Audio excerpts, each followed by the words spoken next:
So while I've painted the picture that domestic hunger and global hunger are different, I think it's important to note also how they're similar and how people exhibit some of the same coping strategies and mechanisms in both places.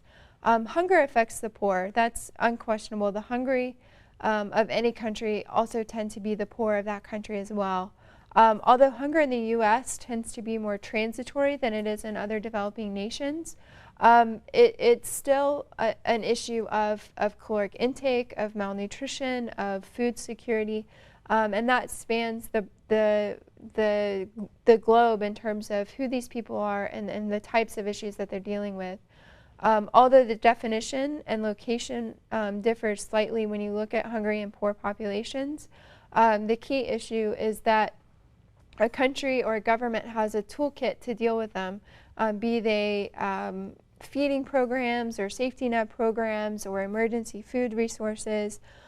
Whatever tools are in that government's toolkit are what they're going to be able to provide for their own population. And an organization like the World Food Program, they primarily work with governments that don't necessarily have the toolkit that they need, and they try to help them build it. You'll see as we walk through the next unit, when we look at the major players in the war on hunger, that a lot of organizations are actually trying to implement programs and work themselves out of a job because they want the governments and the local communities to be able to feed themselves and provide for the hungry poor, so that they eventually can be free from this issue.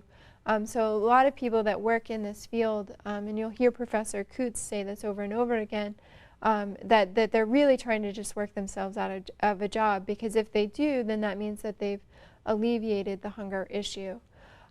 Key issues, again, women and children are the most affected by this. Over and over and over again, you're going to see that both domestically and internationally.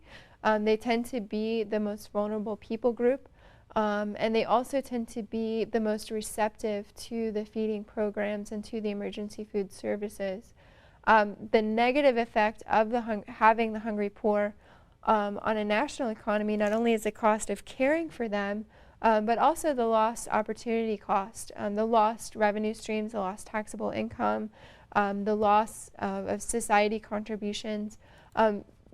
You experience this both in domestic hunger and also in international hunger. When we look at human development, we see very similar trends in the hungry poor. You tend to see intergenerational cycles of hunger and poverty. You tend to see brain development problems in both domestic and international hunger and poverty. People tend to have lack of access to education, lack of access to resources. You also see a lot of negative effects of hunger on brain development, be they domestic or internationally. People who exist as the hungry poor tend to have weaker immune systems, so you see higher prevalence of disease in these populations. And you also see the hungry poor often having to make food versus health decisions. So they may be in sub-Saharan Africa and selling their antiretroviral drugs for food, or they may be here in the U.S. deciding to take time off of work in order to care for someone who's sick, or not buy medicine or go to the doctor in order to buy food. We also, when we look at long-term societal impacts, see a similar trend.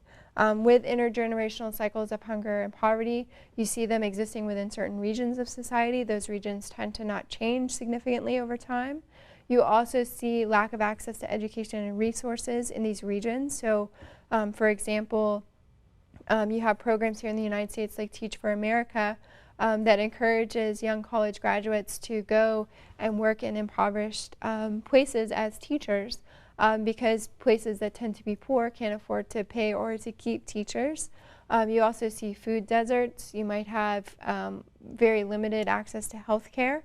You also see a lot of negative effects on brain development because of this lack of access to resources. So someone who grows up in this region will not reach or has a large chance that they will not reach their brain capital, and so they won't be able to contribute as positively to society With that lower education rates, you also see very low literacy rates and high unemployment rates. You also see, because if there's a prolonged lack of nutrition, a weakening of the immune system. So you'll have high disease rates, higher health costs, and these costs get put on the general population to bear. So often the hungry poor are forced, again, to make health versus food decisions. And in that position, they're not in a place where they're going to be able to contribute positively to society. So hopefully throughout this lecture, you've really, again, gotten a taste for the interlinkages between hunger and poverty, and then also how the coping strategies and mechanisms that people employ, both domestically and internationally, can contribute to the actual keeping them in hunger and poverty situations. So oftentimes it takes really pretty significant paradigm shifts in order to help people move from a place of hunger and poverty to moving to a place of food security.